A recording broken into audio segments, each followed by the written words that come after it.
So the 2013 charts of Google's most popular searches in Australia are just in, with the top Google search at number 1 being "What is twerking?", shortly followed by "Who is God?". Now, on saying this, I don't think you have to be a genius to figure out which of the two questions is more important to be asking Google. I mean, one could potentially explain the reality of our existence, while the other would potentially leave us scarred for the remainder of our existence. And look, I know there's a lot of skepticism surrounding this issue, and quite frankly, I don't blame you. I mean, the meaning of God has been thrown around so often we forgot what it means. From some Zeus-like man in the sky with a big beard, to Thor, to a half-animal, half-human creature, to Kanye West shamelessly producing a track titled "I Am God" on his album Yeezus, to Eminem then self-proclaiming himself as the rap god, a new brand of clothing titled "I Am God", and who could forget Justin Bieber and his Believers. You affectionately refer to your fans as beaners. No, believers. And now I understand that most of this may be exaggerated, and many of these examples are mere semantics and plays on words that are probably being taken out of context, as let's face it, nobody actually believes in Bieber, and I highly doubt that Kanye West considers himself a god. When someone comes up and says something like, "I am a god," everybody says, "Who does he think he is?" I just told you who I thought I was, a god. And now Kanye West smashes his head into a street sign really, really hard. Oh! Kanye. Oh, Kanye, you okay? Sounds like Kay's got a new hit. A god. That's who I think I am. Kanye, you okay? So with all these misconstrued definitions of God, the least I could do is help clear the water and help us finally find out who is God. Well, to begin, let's start with the things that we all agree on. First and foremost, we're here. We just began and we exist. And like all things that begin to exist, they require a cause. Things don't just come out of nothing, and although at times we sometimes wish they would, they don't. If I told you that this glass sprang into existence, this glass made itself, you said Muhammad Ali's crazy. So in saying that, knowing the cause of us is crucial to understanding who God is. Although we are able to explain that we did have a beginning, as many leading cosmologists have affirmed, we are still left unanswered as to what was the cause of our beginning.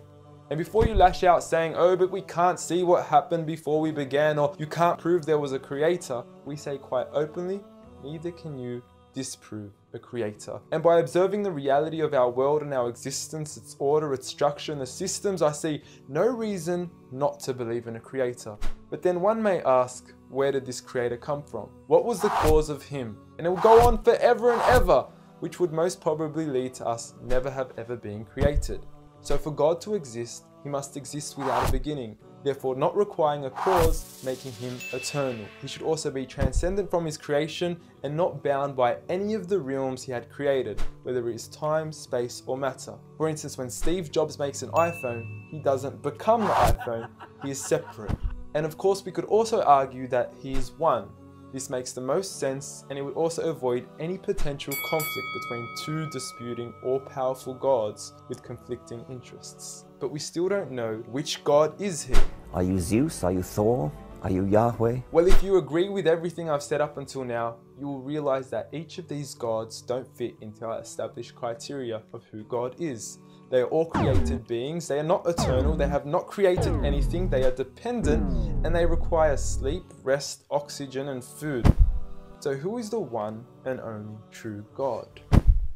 I present to you a God who is one and only, eternal, exists without a beginning, who was uncreated, requiring no cause for himself, yet being the absolute cause and creator of everything else.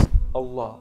A simple definition of God that is logical and rational. There is nothing like him, no man, no creature, nothing imaginable. He is the one who is perfect, although I don't like using the word perfect because our understanding of perfection would never encompass his true essence. He is in control of everything, whereby nothing can harm us unless he wills it. He is the all-knowing, the all-hearing, and unlike our friend Kanye, he is the all-seeing.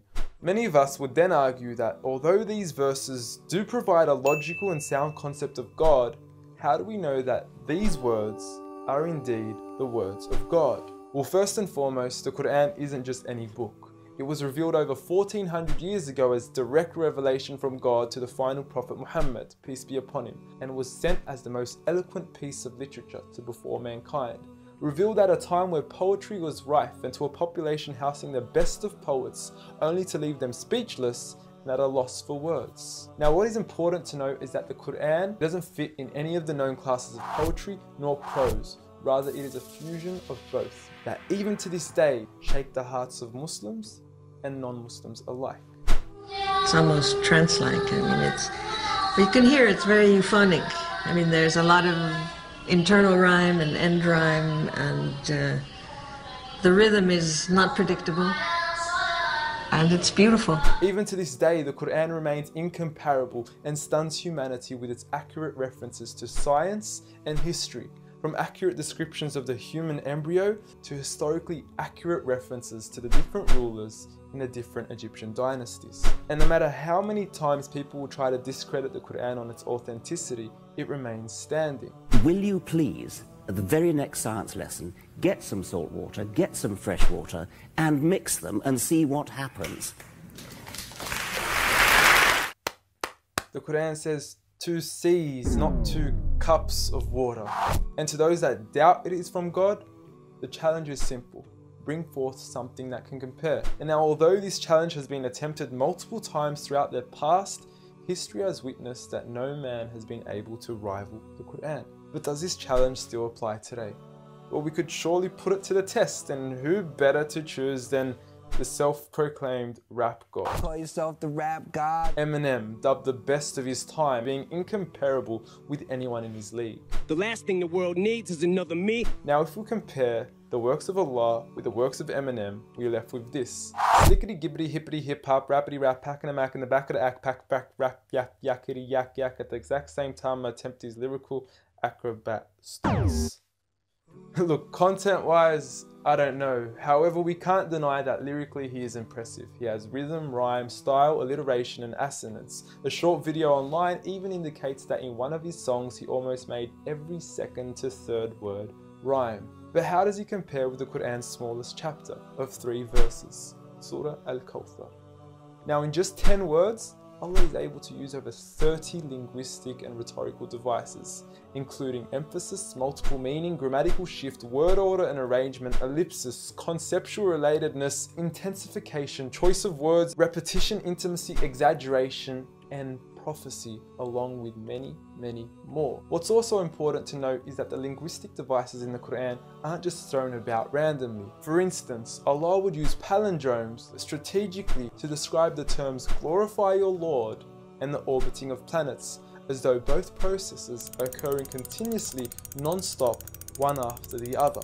The shortest chapter in the Quran also contains a rhetorical device that no one can compete against nor replicate: prophecy. At the end of the first verse, Allah promises Muhammad, peace be upon him, that he would be given abundant good at a time when he was at one of the lowest points of his life, with a small amount of followers and low social status. He had even just lost his son, and his enemies were taunting him with cut-off lineage and progeny, yet Allah was promising him abundant good at this time.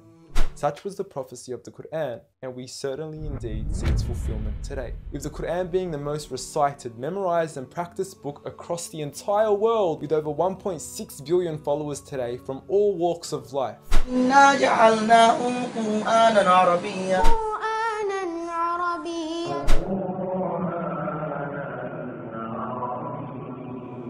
Now, I know many of you are probably thinking, okay, cool story bro, but what's the purpose of the Quran? Well, the importance is that it gives meaning to life. From our overall purpose of existence to why we're here and what happens once we die. God teaches us that each and every single one of us is being tested. We weren't created for mere play, we were created with a purpose, and that is to be obedient to God and His rules. Those who believe, there is reward, and those that don't and are arrogant, there is a punishment. And look, I apologize for trying to squeeze all this into one small video, but I've given you everything you need to know who God is and why we are here. So read.